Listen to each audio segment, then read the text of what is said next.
Welcome back. Wait, no. Stop. Wait, stop what?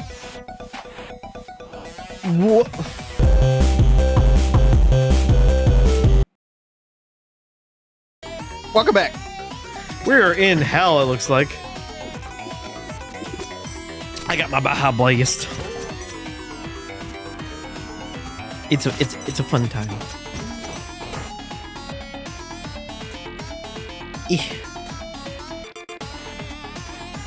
I'm surprised you killed that dragon in one episode. Like there was full on progress. Why? Oh wow.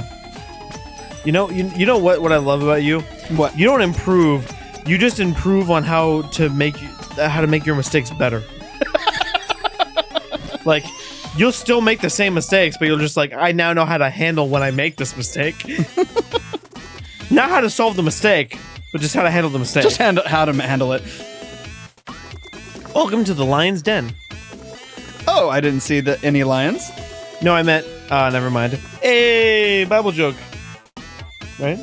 I don't know if that was a Bible joke or not. Isn't he making a reference to... Daniel's on the lion's den? Yeah. I mean, it's possible, but I don't know. I mean, what else would there be a lion's den? I mean... And he's not talking about any lions. I don't know. I've never seen hell referenced as a lion's den. That's why I'm saying I don't know. Isn't that what the story of Daniel and the lion den is like? What it's really about? No. Definitely not. Isn't that how Christ saves us from our worst situations? And what's the most worst situation than hell? Well, if you're already in hell, you're not getting out. That's the point of hell. He saves us from being in there. Uh-huh. Anyway, the heat. The heat is almost unbearable. Come on, I'm happy to avoid certain cliches, but I think we wouldn't have lava to end your epic quest is punishing it. Did you hear what he said? No. What did he say? Read it again. Do the heat. This heat is almost unbearable. Come on, I'm happy to avoid certain cliches, but to think we wouldn't have lava to end your epic quest is punishing. Pushing it. Whatever. Did you catch the word there? Punishing. No. End. Oh, I'm more than that? What? I'm at the end of my quest? According to him, this is your last spot. Okay, whatever. Do you want to chat about it? Any stories to share? Do you have any stories to share? Of course. Here's one for you. There once was a guy visited by a succubus. Far from being that kind of demon, she offered him a unique chance to visit hell as a tourist. Very adventurous by nature, he jumped right into the portal. They arrived in a room where giant cauldrons boiled over bonfires. They contained people where little demons with pikes were sitting on the rim to push anyone who tried to escape back inside. Who's in the cauldron, the man asked his succubus tour guide. This one, that's where liars and cheaters end up, she explained. This one over there, she continued, that's for people who hunt for sport. Aghast, the man noticed another cauldron much bigger than the other ones and devoid of any demons sitting on its rim. Indeed, that one cauldron seemed to self-regulate. People were pulling back in anyone who tried to escape. And who's this cauldron for? He asked, curious as to who could be so stubborn in their ideology that they would rather hurt themselves than rethink their worldview. Oh, that cauldron? The succubus mused. That's for people who think the order doesn't apply anymore when another line opens up at the market. The end. I like that. Okay, now you're just using the platform to vent. What is wrong with you? Are you that guy? Which guy? The guy who's fifth in line but rushes to be first when a new line opens up? Maybe. All right, different timeline. Never mind. I have a huge pet peeve when I've told you this 1,000 times, but I have a huge pet peeve when it comes to stores, and I will die on this hill, and I will get massacred or ridiculed for it. But if you use self-checkout, you do not have a intense priority, and you're not working their job. I don't care if you believe that you are. You're not. They still had to put the stuff on the shelves, and the self-checkout is a privilege for the consumer. And if you have to show your receipt when you leave the place, show your freaking receipt. You don't make the rules. All right, anyway. A huge. Oh, Well, I also worked in retail, Jeez. though, so that's why I... that's why you're have such an opinion about this.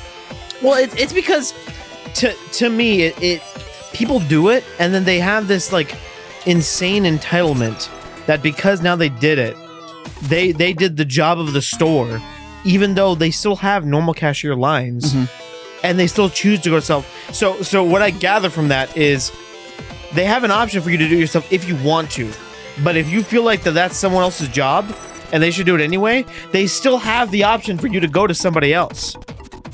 But then you choose to do the self-checkout option, and then you are the one that decided to do it that way, and then you get mad that option's there. What?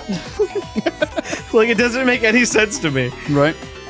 And yeah, I will die on that hill. Because I also, the retail I worked at Office Depot. Uh-huh. And we didn't have self-checkout. And so if things were busy, people just had to wait.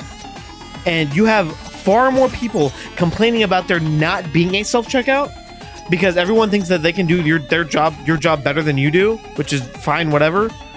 You can have that opinion, I don't care.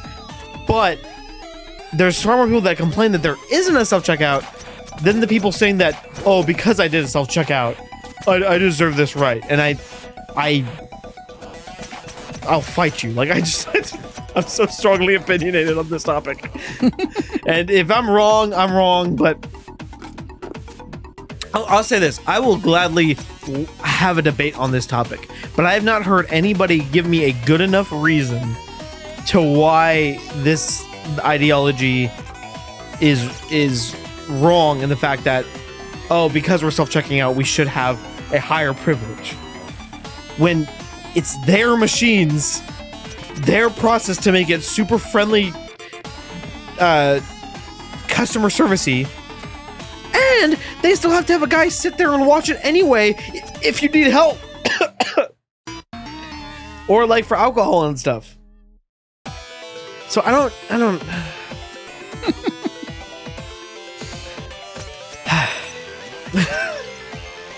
You done venting? It's just, it's bugged me for a long time. And my mother, I love her, but she is definitely on the opposite side of me on that. And I've tried talking to her about it because, like, I really want to know. I'm genuinely curious about, like, the opposite side of, like, shoot. Because again, I come from retail. Okay. So I am very well aware that I'm coming at from the perspective of the person running the business versus the consumer that's coming in to use stuff. I have never just had, or I never have been the 100% consumer. I've seen both sides, and from seeing both sides, I tend to side with the person who has to work and deal with the. That was because think about it this way, right? When I go into a store, and let's say everybody that works at that store is a jerk, I have to deal with probably the maximum of 10 jerks. But if you are on the store side, everyone who comes into your store, especially if you're like in Walmart or something, you're looking at 100 or more, right? And so the output amount of jerks that they deal with versus what you have to deal with is just not even comparable. Yep. And so I always try my best to be like, you know, super friendly to those people. I feel for them. And I've had some crazy stories in my past in regards to retail and things like that. I mean, the biggest one for me, and this one, to this day, I don't understand what I did wrong. So there was this lady who wanted to buy bubble wrap, I think it was. And when she found the bubble wrap, it was in so Office Depot, if you haven't been, is it has like aisles in the middle typically, or at least our store did. And then you would have these like, what did we call them? Was it pods? I forget what was the word for it. It wasn't.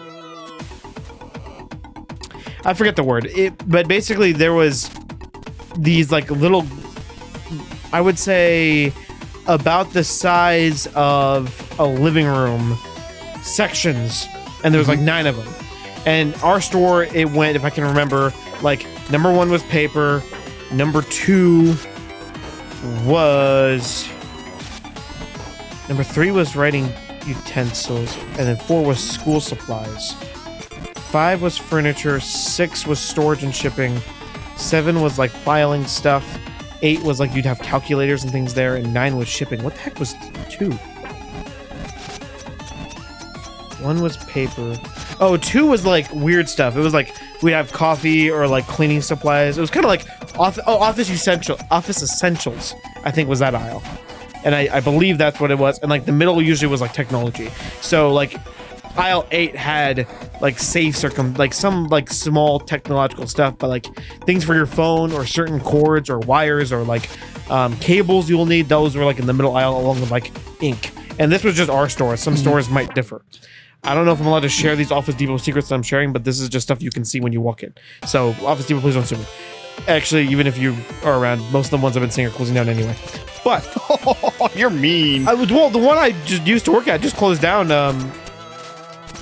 What, like a month or 2 ago? Mm-hmm. And then the one, like, there's just been one popular one that I know is there, but I don't know how many are left now. I think the one that we went to before, that's right by my house here, and then there's another one on like our 215 highway or whatever. But anyway, so we were there, and so she was in the 9th aisle, which again was the shipping. So like you buy like packages and bubble wrap and things that you use to mail stuff. Sure. Envelopes and stuff like that. And so she found bubble wrap, and it was for a specific deal. But the problem is the bubble wrap was misplaced. So there was like 10 bubble wrap in like the actual bubble wrap section, and this one bubble wrap, which probably what happened was a customer took it and moved it over there because they decided they didn't want it. And they didn't put it back, which again proves my point. They don't do the job.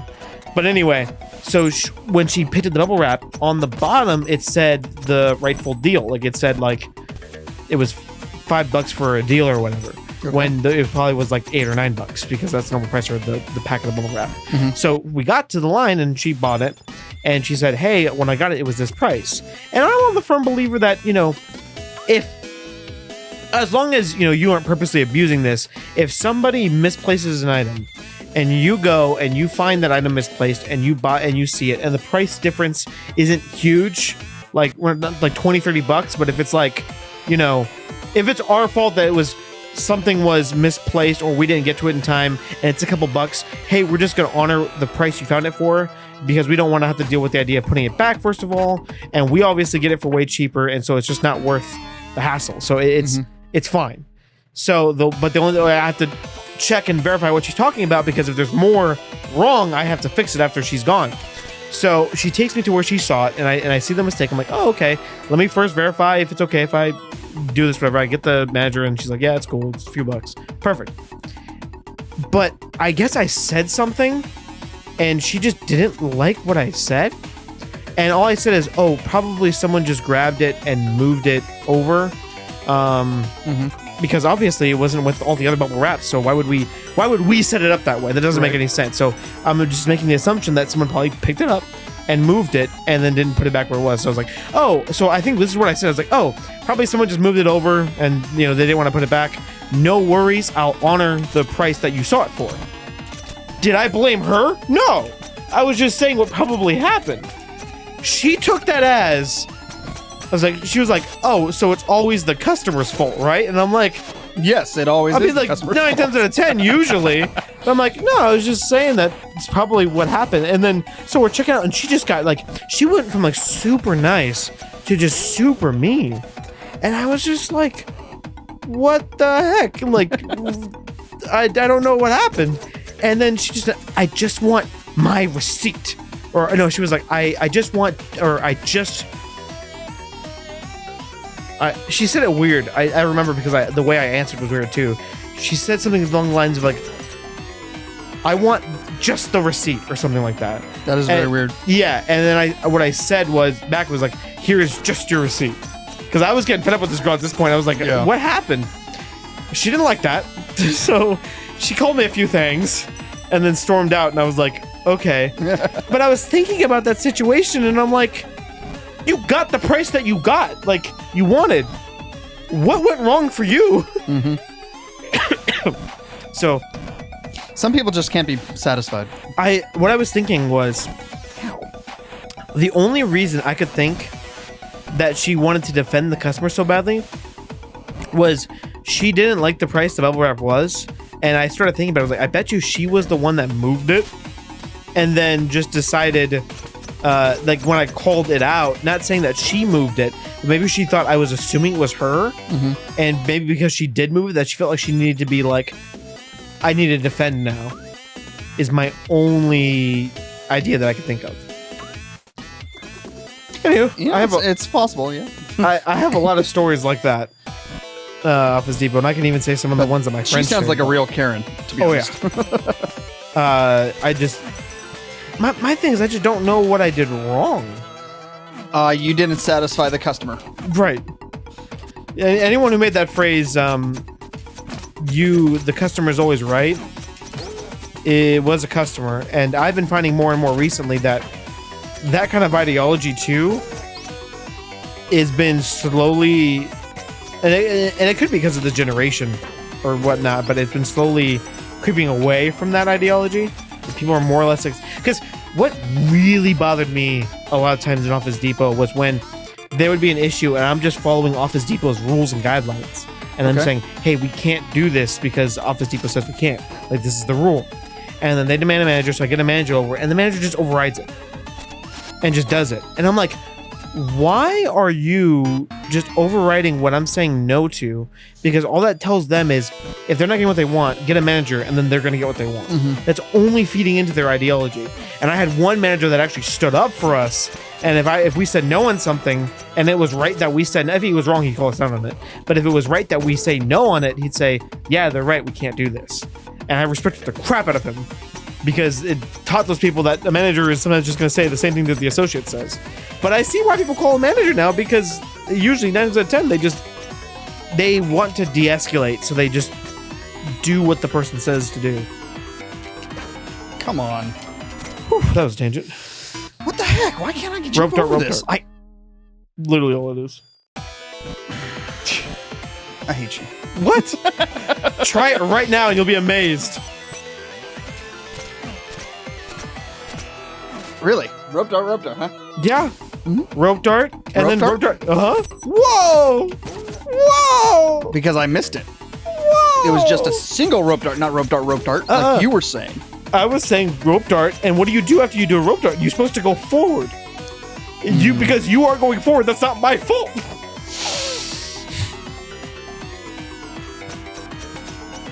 That's what he taught us, man. Look, I apologize that this is coming off, but I'm just way too agitated with my earlier rant. Yes, you are. To deal with your crap. Now stop messing up on this part. I actually have not been paying attention at all. No, you haven't. My eyes have been on a full A's going onto that rant, so... Also, I love you were so focused on playing, so the feedback I was getting on the rant was just... Stop cursing! Sorry, I can't help it! I get irritated and I lose control of my mouth. I have apologize. to keep bleeping.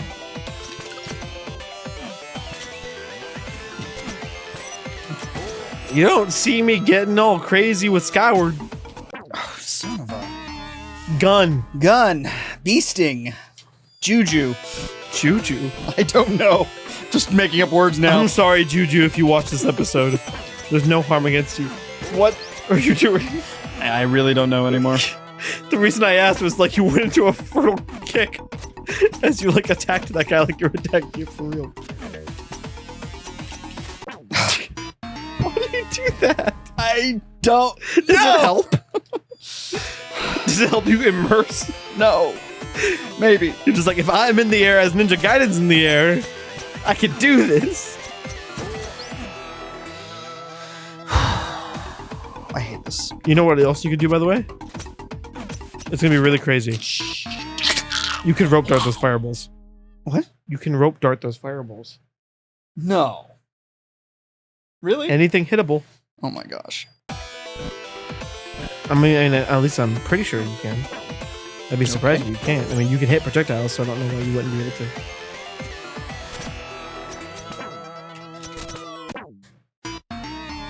So lava, by the way, instant kills you. So No, actually, it doesn't. It did. No, it didn't. Because I was hit. I went in the lava. It didn't instant kill me. You got hit by a fireball, and then the lava hit you. Jump in lava. Lava? Not dead. You're invincible. Jump in lava right now. Boom! Instant kill. Yeah, don't give me that sass. You said it was instant kill as I went in the lava. I wasn't dead. If you're invincible, no.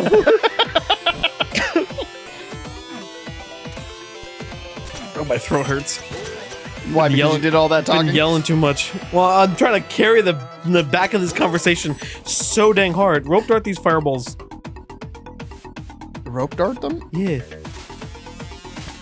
See? Told you. Don't know what you're talking about. It makes them go away. Uh-huh. Oh, come on. Also, by the way, I could be wrong. I think you can just make that jump if you just jump and glide over. Or at least make it to the enemy and then rope dart him. I might be able to. I could be wrong. I don't know. Oh, come on.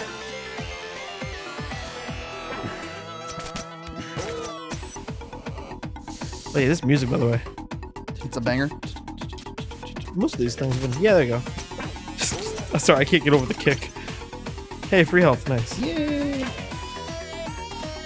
Why are you still taking 2 on spikes? I don't know. Everything that does 2, you should be doing 1 now. Should be able to.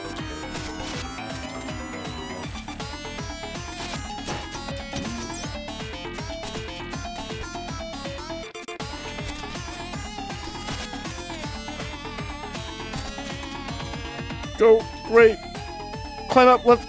Just keep going. Yep. Oh. Woo. Keep going.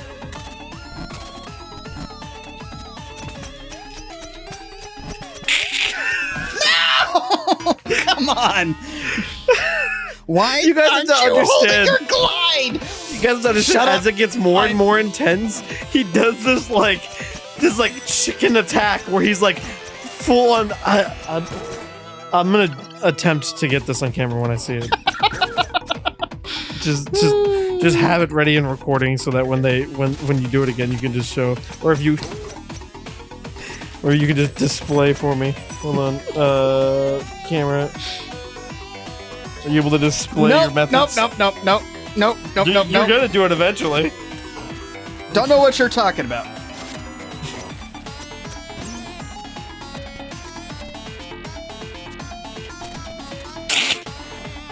That's how that foot go up. Show them the full power of the method. Not doing it.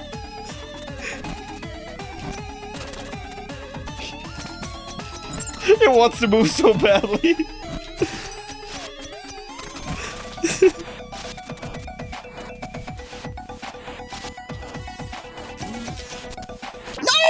No! There it was. Kinda. He did it really quickly. Basically, that leg will stay up higher, but we got a little teaser of it. I hate you.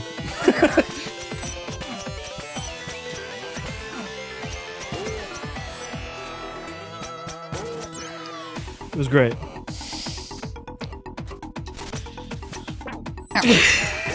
Immediately goes back to doing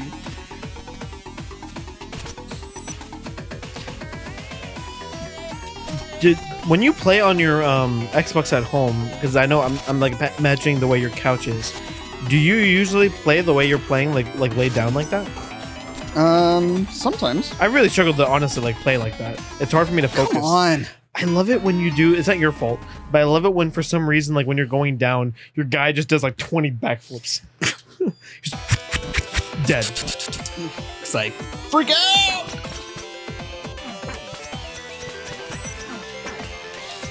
You're yeah, I won't say it. You know. I think this is why the boss didn't kill you, because he just figured the stage would. Yes, the stage is definitely killing me. Because I hate this section because it's a speed run.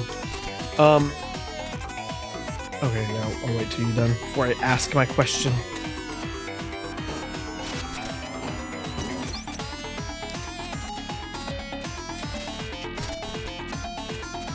Nice, nice.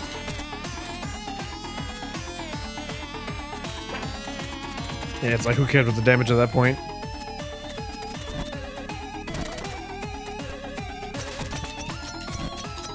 What the heck? Can you move that cord? Cord? Yeah, the one that's like hanging on the fridge. Yeah, I was just afraid that I don't want that to like knock something over. It wasn't gonna knock anything over. I'm not saying you were. I'm just saying in a drastic movement or something with it tied to the fridge like that, it might pull on the soundboard or it knocks down the fridge over. I just didn't feel comfortable with it being on the fridge like that. I'm just making sure. Dude, this stuff is expensive, man. I could care less about the stuff on top of the fridge. But I'm more or less talking about the, what? What is the price of all of our equipment together, actually? Probably about $4,000. Really? If I had to guess. The No. soundboard was 700. The what? The soundboard was 700, or was it 8? Or was it 799 or 699? I feel like it was 799. I don't know. And then so we'll just say 8, and then the mics were 500 a piece or 600. I feel like it was 500. You're asking me something that I can't think of while I'm doing this, so I'm sorry I can't give you an answer. The headsets each were 100, so that's about 2,000. The stands, I have no idea. I think they're like 20, 30 bucks. It's like 60 bucks. And then the weights were like, what, 10 bucks? And we got 2 of them. If they were even 10 bucks, I don't even remember. Don't know. They're pretty heavy weights, though. They're like 5 pounds, 10 pounds? 10 pounds, I think. Yeah. It was funny because when we got these stands with these mics, our new problem was that these mics were so freaking heavy that our cheap little stands kept like swinging over. So it was either we tried looking to find like new stands to actually kind of use, but all of them were like full on singing microphone stands. So we decided to keep these ones and just find counterweights, which worked great. But I get scared every time I put it on because I'm afraid I'm gonna drop it and bang my foot or bust my foot open.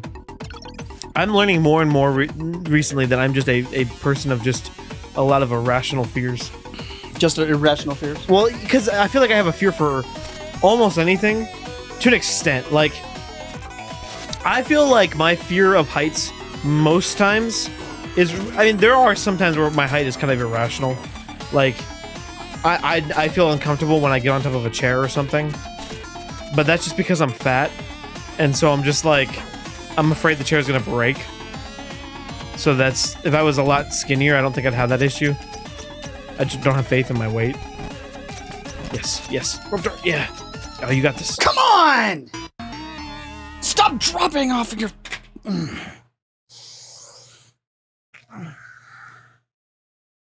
Please pause for this intermission.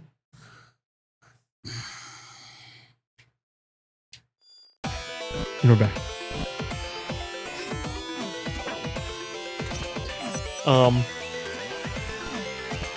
But yeah, we got some good equipment.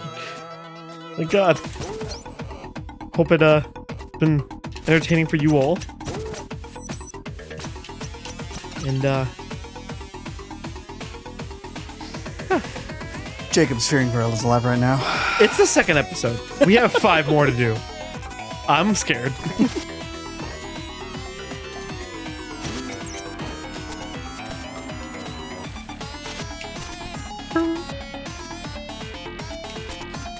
I think the thing is you just panic too much when you get to that part. Like, just take it nice and easy. You got time. Yes, there you go. Good job.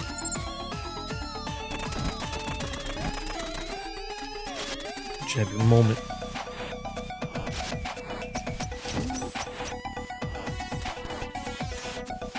Well, an end already, jeez.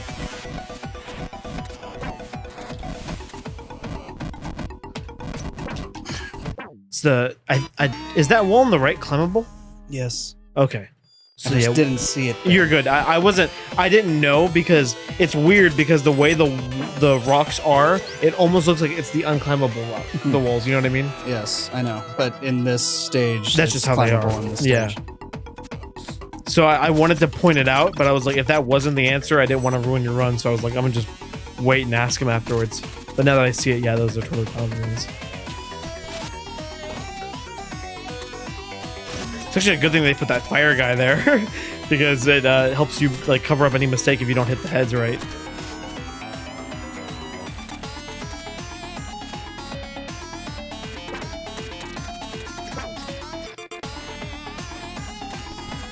Alright, last shot. Okay, so that will be our last shot for this episode. Our little Stevie Weavy needs a break. So with that, we'll see you guys until next time. No, please, okay. All right, bye.